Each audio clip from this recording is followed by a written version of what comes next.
بسم اللہ الرحمن الرحیم. ناظرین السلام علیکم. میں ہوں عمران وسیم. ناظرین، فیلڈ مارشل عاصم منیر نے 48 گھنٹے پہلے جو بانی تحریک انصاف عمران خان کی جانب سے ایک سٹیٹمنٹ دیا گیا، جسے پاکستان تحریک انصاف کے سیکرٹری جنرل سلمان اکرم راجہ کی جانب سے دہرایا گیا، عمران خان کے اس بیان پر field marshal general Asim Munir نے عمران خان کو شٹ اپ کال دی ہے. اور جو خان صاحب کا فیصلہ ہے نا کہ گنڈا پور کو ہٹا کر سہیل افریدی کو خیبر پختونخوا کا نیا وزیر اعلیٰ بنایا جائے گا، یہ جو توقعات لگائی گئی ہیں، جو امیدیں وابستہ کی گئی ہیں، ان توقعات اور امیدوں کو لے کے خیبر پختونخوا اسمبلی کی جو اپوزیشن ہے اس نے کیا متحرک کردار ادا کیا ہے اور بازی کیسے پلٹ کے رہ گئی ہے. اور اسی کے ساتھ ساتھ D G I S P R Pak فوج کے ترجمان لیفٹیننٹ جنرل احمد شریف نے جو 2 گھنٹے کی آج پریس کانفرنس کی ہے، اس پریس کانفرنس کے جو 10 اہم نکات ہیں، اور ان 10 اہم نکات میں جو دہشت گردوں کے سہولت کاروں کو 3 نکاتی جو الٹیمیٹم دیا گیا ہے، جو خیبر پختونخوا کے قبائلی علاقوں میں بے رحمانہ ٹارگیٹڈ بیس اور انٹیلیجنس بیس جو آپریشن کا الٹیمیٹم دیا گیا ہے، ان تمام موضوعات کی جو ڈیٹیلز ہیں وہ اس پروگرام میں آپ کے ساتھ ہم شیئر کرنے جا رہے ہیں. تو پروگرام کا آغاز کرنے سے پہلے آپ سے درخواست کہ چینل کو سبسکرائب کر لیں، بیل آئیکن کا بٹن پریس کریں، ویڈیو پسند آئے تو اسے لائک اور شیئر ضرور کیجیے گا. جیسے میں نے ناظرین اپنے ویڈیو کے آغاز میں کہا کہ یہ 2 گھنٹے کی طویل پریس کانفرنس تھی، تو کوشش کریں گے کہ جنرل احمد شریف صاحب کی جو پریس کانفرنس ہے اس کا مختصر سا مجموعی جو احوال ہے وہ آپ کی خدمت میں اور آسان الفاظ میں آپ کو سمجھانے کی کوشش کریں. سب سے پہلا پوائنٹ ناظرین،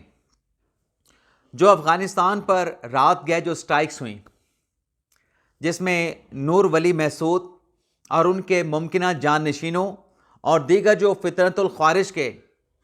جو کردار تھے، جو دہشت گرد ایلیمنٹس تھے جن کو نشانہ بنایا گیا،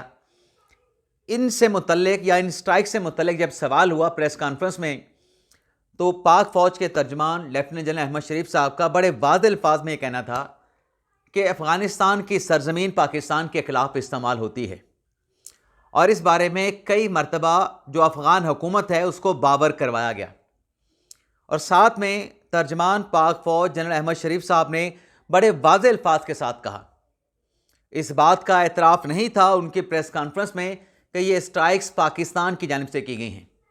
لیکن یہ واضح پیغام، 2 ٹوک پیغام ان کی پریس کانفرنس میں موجود تھا کہ پاکستان کی جو سالمیت اور خود مختاری ہے، اور جو پاکستان کے جو عوام ہیں اور جو خیبر پختونخوا کے عوام دہشت گردی کا نشانہ بنتے ہیں، ان کے جانوں کو محفوظ بنانے کے لیے، تحفظ دینے کے لیے، سالمیت اور خود مختاری کا تحفظ کرنے کے لیے جو بھی کرنا پڑا، جو بھی قدم اٹھانا پڑا، وہ پاک فوج کرے گی، وہ ریاست کرے گی، اور وہ ریاست کر بھی رہی ہے. اور اس بات میں کسی قسم کا شک و شبہ جو ہے وہ نہیں ہونا چاہیے. ایک تو یہ بات انہوں نے کلیئر کر دی. دوسرا ناظرین، جو عمران خان صاحب نے گنڈا پور صاحب سے جو استعفیٰ لیا، استعفے کے بعد سہیل افریدی صاحب کو نامزد کر دیا. اب وجہ یہ تھی کہ گنڈا پور صاحب کو کیوں ہٹایا، اور سہیل افریدی صاحب میں ایسی کیا خاصیت تھی کہ انہیں کے پی کے کا ایک نوجوان، ایک غیر نا تجربہ کار جو پہلی مرتبہ رکن اسمبلی بنا ہے، اسے کیوں خیبر پختونخوا کا وزیر اعلیٰ بنانے کا فیصلہ کیا عمران خان صاحب نے؟ تو اس کا جواب پیش کیا سیکرٹری جنرل سلمان اکرم راجہ صاحب نے کہ جو خیبر پختونخوا میں کاؤنٹر ٹیررزم کا جو آپریشن چل رہا ہے، دہشت گردوں کے خاتمے کا جو انٹیلیجنس بیس وہاں پہ آپریشن ہوتا ہے، یا راجہ صاحب نے کہا کہ جو ریاست کی دہشت گردوں کے خلاف جو پالیسی ہے، اس پر عمران خان صاحب کا جو موقف تھا وہ موقف لے کے علی منٹ گنڈاپور صاحب جو ہے وہ نہیں چل رہے تھے اور وفاق کے سامنے وہ ریلیکٹنٹ تھے، ہچکچاہٹ کا مظاہرہ کر رہے تھے۔ راجہ صاحب نے کہا کہ گنڈاپور صاحب کو ہٹا کے ان کے کچھ لمیٹیشن ہو سکتی ہیں، تو خان صاحب لے کے آئے ہیں سہیل افریدی صاحب کو، جن کا تعلق قبائلی ایریا سے ہے، قبائلی علاقے سے ہے۔ وہ سہیل افریدی صاحب قبائلی علاقوں کے جو زمینی حقائق ہیں وہ بہتر جانتے ہیں، اور خان صاحب نے کہا کہ جو دہشت گرد ہیں ان کے خلاف جو آپریشن ہوتا ہے یا جو آپریشن وہاں پہ کیے جاتے ہیں، اس میں ہمارے اپنے لوگ مارے جاتے ہیں، پاک فوج کے لوگ بھی ہمارے اور آگے سے مرنے والے لوگ بھی ہمارے۔ تو ان کے ساتھ عمران خان صاحب نے کہا کہ بات چیت ہونی چاہیے۔ تو آج کی جو پریس کانفرنس ہے، مجھے ایسا لگتا ہے، میرا انالیسز ہے، میں غلط بھی ہو سکتا ہوں، میری تصحیح بھی آپ ناظرین دیکھنے والے کر سکتے ہیں، یہ اس پریس کانفرنس خان صاحب کے اس پیغام، خان صاحب کی اس سوچ کو شٹ اپ کال دی گئی ہے۔ کیسے ناظرین شٹ اپ کال دی گئی ہے؟ کیونکہ دوران پریس کانفرنس یہ سوال ہوا کہ اب تو گنڈاپور صاحب کو ہٹا کے ایک ایسی قیادت جو ہے وہ خیبر پختونخوا میں وزیر اعلیٰ کی صورت میں لائی جا رہی ہے جو اینٹی اسٹیبلشمنٹ ہے۔ اب اس سوال پہ ناظرین ترجمان پاک فوج کا جواب یہ تھا کہ جو اسٹیبلشمنٹ ہے وہ ریاست کا حصہ ہوتی ہے، یعنی اسٹیبلشمنٹ ریاست کا حصہ ہے۔ لیفٹیننٹ جنرل احمد شریف صاحب نے کہا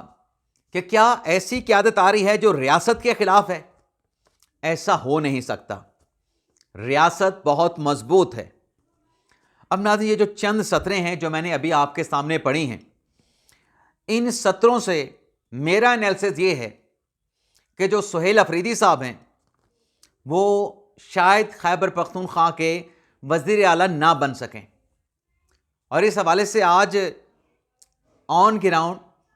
کچھ چیزیں، کچھ ڈیولپمنٹس دیکھی بھی گئی ہیں۔ یعنی خیبر پختونخوا کی جو متحدہ اپوزیشن ہے اس کی طرف سے باتیں کی گئی ہیں کہ ہم اپنا مشترکہ کینڈیڈیٹ لے کے آئیں گے۔ جماعت اسلامی کے ایک رہنما نے مطالبہ کیا ہے کہ مشترکہ کینڈیڈیٹ ہماری طرف سے ہونا چاہیے، اور پھر جو گورنر ہیں خیبر پختونخوا کے، جنہوں نے گنڈاپور صاحب کا استعفیٰ ابھی ایکسیپٹ کرنا ہے، نہ جانے کتنے دنوں میں وہ ایکسیپٹ کریں گے، آج گورنر خیبر پختونخوا نے مولانا فضل الرحمان کے ساتھ بات بھی کی ہے، کیونکہ اگر کے پی کے میں اپوزیشن اپنا امیدوار وزارت اعلیٰ کا لانا چاہتی ہے اور بنانا بھی چاہتی ہے، ایسی خواہش اگر موجود ہے، تو مولانا صاحب کو اعتماد میں لینا، لوپ میں لینا انتہائی اہم ہے۔ اور ہو سکتا ہے کہ اگر یہ بات بن گئی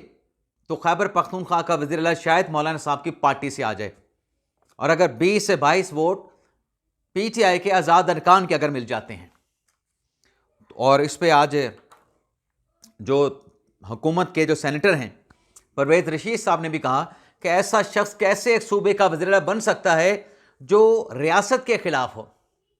جس کے بیانات ریاست کے خلاف ہوں۔ تو بظاہر تو ایسا لگتا ہے کہ شاید یہ جو بیل ہے وہ منڈے نہیں چڑھ پائے گی، اور اوپر سے الیکشن کمیشن نے وضاحت کر دی ہے کہ پی ٹی آئی کے جو کے پی اسمبلی کے جو لوگ ہیں، نہ وہ سنی اتحاد کونسل کے ہیں، نہ وہ پاکستان تحریک انصاف کے ہیں، بلکہ وہ مدر پدر آزاد ہیں، اور اگر وہ پی ٹی آئی کے حمایت یافتہ جو ارکان جیتے ہیں، وہ اگر جس کو بھی ووٹ کریں گے، یعنی جس کو بھی ووٹ کریں گے، عمران خان صاحب کے کینڈیڈیٹ سہیل افریدی کو چھوڑ کے، ان پہ فلور کراسنگ کے تحت 63A کے ڈیفیکٹر ہونے کا اطلاق نہیں ہوگا۔ تو مجھے ایسا لگتا ہے کہ شاید یہاں پہ بازی پلٹ گئی ہے، یا بازی پلٹنے کا امکان پیدا ہو گیا ہے، اور جو امیدیں، توقعات تھیں کہ سہیل افریدی صاحب آئیں گے، اتنا آسان نہیں رہا آج کی اس پریس کانفرنس کے بعد کہ سہیل افریدی صاحب کا وزیر اعلیٰ بننا کوئی ایک ایزی ٹرانزیکشن ہوگی۔ باقی 9 مئی کے معاملے پر بھی افواج پاکستان کے ترجمان نے واضح طور پہ کہا ایک سوال کے جواب میں کہ 9 مئی جو ہے یہ افواج پاکستان کا کیس نہیں، یہ عوام پاکستان کا کیس ہے، اور جو اس کے کردار ہیں انہیں منطقی انجام تک پہنچنا چاہیے، اور آہستہ آہستہ سلولی اینڈ گریجولی وہ اپنے انجام کو پہنچ بھی رہے ہیں۔ اور 9 مئی کے دن کو افواج پاکستان کے ترجمان نے سیاہ ترین دن جو ہے وہ قرار دیا۔ اب ناظرین سوال ہوتا ہے کہ دہشت گردی آخر کیوں بڑھ رہی ہے؟ عمران خان صاحب بھی کہتے ہیں کہ جب تک ہم اقتدار میں تھے تو دہشت گردی میں اضافہ تو نہیں ہوا. اس کی ایک وجہ تو ترجمان افواج پاکستان نے کہا کہ نیشنل ایکشن پلان پہ عمل درآمد نہیں ہوا. جو ایک بیانیہ بنانا تھا دہشت گردی کے خلاف وہ نہیں بنایا گیا. افواج پاکستان کے جوان، سیکیورٹی فورسز کے جوان قربانیاں دے رہے ہیں، لیکن یہاں پہ عمران خان صاحب نے جو بیٹھ کے اے پی ایس حملے کے بعد جو نیشنل ایکشن پلان بنایا گیا، جس میں خان صاحب بھی ایگری تھے، رضامند تھے، شامل تھے اس نیشنل ایکشن پلان کے بنانے میں، اور پھر جب وہ خود وزیر اعظم تھے 2021 میں اس نیشنل ایکشن پلان کو ریویو کیا گیا، اس میں نظر ثانی کی گئی. اب اس میں کیا تھا کہ افغان جو شہری ہیں پاکستان میں وہ اینٹی اسٹیٹ ایکٹیویٹیز میں انوالو ہیں، دہشت گردی کی جرائم پیشہ سرگرمی میں ملوث ہیں، انہیں پاکستان سے بے دخل کیا جائے گا. اور اس میں یہ بھی تھا کہ دہشت گردوں کا خاتمہ کیا جائے گا. اب عمران خان صاحب کہتے ہیں کہ ان کے ساتھ بات چیت کی جائے، ان افغان لوگوں کو بے دخل نہ کیا جائے. تو ایک تو اس پریس کانفرنس سے یہ بات عیاں ہوئی کہ خان صاحب جب حکومت میں تھے ان کی ترجیحات کچھ اور تھیں، اور حکومت سے باہر آنے کے بعد اب خان صاحب کی ترجیحات کچھ اور ہیں. یعنی خان صاحب کے سیاسی جو مفادات ہیں، اس پریس کانفرنس نے جنرل احمد شریف صاحب نے ان مفادات کا، جو کہ بڑے چھوٹے چھوٹے مفادات ہیں ریاست کی بقا کے مقابلے میں، ریاست میں استحکام کے مقابلے میں، ان کا پول کھول کے رکھ دیا ہے. اب یہاں پہ جو بات کی گئی کہ نیشنل ایکشن پلان کے تحت ایک بیانیہ بننا تھا دہشت گردوں کے خلاف، دہشت گردی کے خلاف، جس میں جو کاؤنٹر ٹیررزم کا ڈپارٹمنٹ ہے اس کو بھی اسٹرینتھن کیا جانا تھا. اس میں صرف 3200 لوگ بھرتی کیے گئے، اس کی اسٹرینتھ تو بہت زیادہ ہونی چاہیے تھی. اور پھر یہ ہے کہ جو بیانیہ بنانا تھا عوام میں ان دہشت گرد ایلیمنٹس کے خلاف جو نفرت پیدا کرنی تھی کہ یہ انسان نہیں، یہ حیوان ہیں، اور خان صاحب کہتے ہیں کہ ان کے ساتھ بات چیت کی جائے. جہاں تک بات چیت ہے، اب میں تھوڑا سا ڈی ٹریک ہونے لگا ہوں. مثال یہ ہے کہ ہمارا کوئی عزیز یا آپ کا کوئی عزیز قتل ہو جاتا ہے، تو کیا جو ہمارے عزیز کا قاتل ہے اس کے ساتھ کوئی بات چیت ہو سکتی ہے؟ ہم تو یہی کہیں گے نا کہ بھائی اس کو کیفر کردار تک، اس کو پھانسی کے تختہ دار پہ لٹکایا جائے. اس کے ساتھ بات چیت کیا کر رہی ہے کہ ہمارے ایک عزیز کو تم نے قتل کر دیا تو دوسرے کو قتل نہ کر دینا؟ یہ بات چیت تو نہیں ہو سکتی. اور پھر اگر ہمارے کسی عزیز کا قتل ہوا ہے تو کیا ہم علاقے کے وڈیرے کے پاس جائیں گے کہ جو ہمارے عزیزوں کا قتل کرنے والا ہے اس سے ہماری صلح کرا دیں، اس سے ہمیں یقین دہانی کروا دیں کہ وہ کسی اور ہمارے عزیز کو قتل نہیں کرے گا؟ یعنی خان صاحب افغانستان کی بات کرتے ہیں کہ افغانستان کے ساتھ بات کی جائے، تو یہ بھی نہیں ہو سکتا. تو بات چیت تو ہو نہیں سکتی ان کے ساتھ. پھر دوسرا اس میں ناظرین یہ ہے کہ جو دہشت گردی سے متعلق بات ہوتی ہے نا کہ یہ خان صاحب کہتے ہیں کہ ہمارے دور میں نہیں بڑھی، یہ اب جا کے بڑھی. اس کی وجہ ایک اور بھی ہے. جو 2021 تک آپ دیکھیں کہ دہشت گردی کی کارروائیاں کم تھیں، اس کی شرح، اس کا ریشو کم تھا، لیکن جب امریکن فورسز کا 2021 میں افغانستان سے انخلا ہوتا ہے، ایویکویشن ہوتی ہے، اس کے بعد افغانستان کی جو سرزمین ہے وہ ٹیررسٹ جو تنظیمیں ہیں، جو آؤٹ فٹس ہیں، ان کی اماجگاہ بن جاتی ہے. کوئی 12-13 ایسی انٹرنیشنل دہشت گرد تنظیمیں ہیں جو افغانستان میں بیٹھی ہیں، پناہیں بنا کے، محفوظ پناہ گاہیں ان کو ملی ہوئی ہیں. تو ان کے ساتھ کیسے بات چیت ہو سکتی ہے؟ کسی صورت بات چیت نہیں ہو سکتی. یہ کہنا تھا D G I S P R Ahmed Sharif sahab کا. اور وہ لوگ جو آپ کے احمد شریف صاحب نے کہا کہ آپ نے آپ کے بچوں کے سر کاٹ کے ان کے ساتھ فٹ بال کھیلتے ہیں. اور پھر یہاں پہ ایک اور بیانیہ بھی ہوتا ہے کہ دہشت گردی کے خلاف جو آپریشن ہوتا ہے اس میں کولیٹرل ڈیمیج ہوتا ہے. خان صاحب یہ بھی ایک موقف لیتے ہیں، اس پہ بھی شٹ اپ کال دی گئی کہ بھئی وہ جو کولیٹرل ڈیمیج والی جو بات کی جاتی ہے کہ معصوم لوگوں کا قتال ہوتا ہے، دراصل وہ سہولت کار ہیں. دہشت گردوں کو گھر میں پناہ دینا، اپنے گھر میں بٹھانا، اور دہشت گردی کے لیے اسی گھر کے اندر دھماکہ خیز مواد کا تیار ہونا، وہاں پر اگر انٹیلیجنس بیس اور ٹارگیٹڈ آپریشن ہوتا ہے تو وہ صرف ایک پروپیگنڈا کیا جاتا ہے کہ یہ معصوم لوگوں کے اس میں جانوں کا نقصان ہوا ہے. ہو سکتا ہے اکا دکا ہو بھی جائیں، لیکن مجموعی طور پہ D G I S P R Ahmed Sharif sahab کا کہنا تھا کہ وہ سہولت کار ہیں. اور پھر ناظرین یہاں پہ جو بیانیے کی بات کی گئی، جہاں سے میں بات سے ڈی ٹریک ہوا، اب وہ بیانیہ کس نے بنانا تھا؟ ایک تو کاؤنٹر ٹیررزم ڈپارٹمنٹ کو KPK حکومت نے اسٹرینتھن کرنا تھا، پھر وہاں کی حکومت نے، وہاں کے سیاسی عمائدین نے، وہاں کے لوکل عمائدین نے، سیاستدانوں نے، وزراء نے، مذہبی شخصیات نے اور متعلقہ لوگوں نے، محکمہ تعلیم نے کوشش کرنی تھی کہ دہشت گرد جو عناصر ہیں ان کے خلاف لوگوں میں یہ رائے عامہ ہموار کی جائے کہ یہ کبھی آپ کے ساتھی نہیں ہو سکتے، آپ کے دوست نہیں ہو سکتے، یہ دہشت گرد ہیں، یہ سنیکس ہیں، یہ سانپ ہیں، ان کو آپ پالیں گے اور پناہ دیں گے، یہ آپ کو کاٹنے کو دوڑیں گے۔ اور پھر ناظرین اس پریس کانفرنس میں کولیٹرل ڈیمیج کی تو بات کر دی گئی کہ انٹیلیجنس بیس آپریشن ہوتے ہیں، ایسا نہیں ہوتا کہ بس ویسے جا کے اسٹرائک کر دیں۔ اور پھر اس میں جو بات کی گئی کہ افغانستان سے عمران خان صاحب کہتے ہیں کہ جا کے بات کی جائے خیبر پختونخوا کی سیکیورٹی کے لیے، اس پہ بھی بڑا واضح یہ پیغام دیا گیا کہ دیکھیں پاکستان کی جو سیکیورٹی ہے اس کی ذمہ داری ریاست پاکستان کے ادارے افواج پاکستان اور سیکیورٹی فورسز کے پاس ہے۔ ایسے کیسا ہو سکتا ہے کہ پاکستان کی جو سیکیورٹی ہے وہ افغانستان کابل کے حوالے کی جائے، ان سے پاکستان کی سیکیورٹی کی ضمانت لی جائے؟ یہ ناظرین بالکل بات ایکسیپٹیبل نہیں۔ بڑے اچھے طریقے سے اس بات کو، اس سوال کو ایڈریس کیا پاک فوج کے ترجمان جنرل احمد شریف صاحب نے کہ ہم دنیا کو سیکیورٹی دینے جا رہے ہیں، سعودی عرب کے ساتھ پاکستان کا دفاعی معاہدہ ہو رہا ہے، تو پاکستان اپنی سیکیورٹی کے حوالے سے افغانستان یا کابل کا مرہون منت کیسے ہو سکتا ہے؟ یہ تو دہشت گرد ایلیمنٹس ہیں، ان کے ساتھ آئینی ہاتھوں سے نپٹا جائے گا، وہ یہ واضح طور پہ پیغام دیا گیا۔ اور پھر جو لوگ تاثر دیتے ہیں کہ فیصلے تو ساری فوج کرتی ہے، سیاسی لوگوں کے پاس اختیار نہیں ہوتا، اس کی بھی انہوں نے وضاحت پیش کی کہ فوج کسی سیاسی جماعت کا ادارہ نہیں، فیصلے ریاست کے ہوتے ہیں، منتخب حکومت کے ہوتے ہیں، لیکن ان پٹ جو ہے وہ افواج پاکستان کا ہو سکتا ہے۔ اور پھر اس میں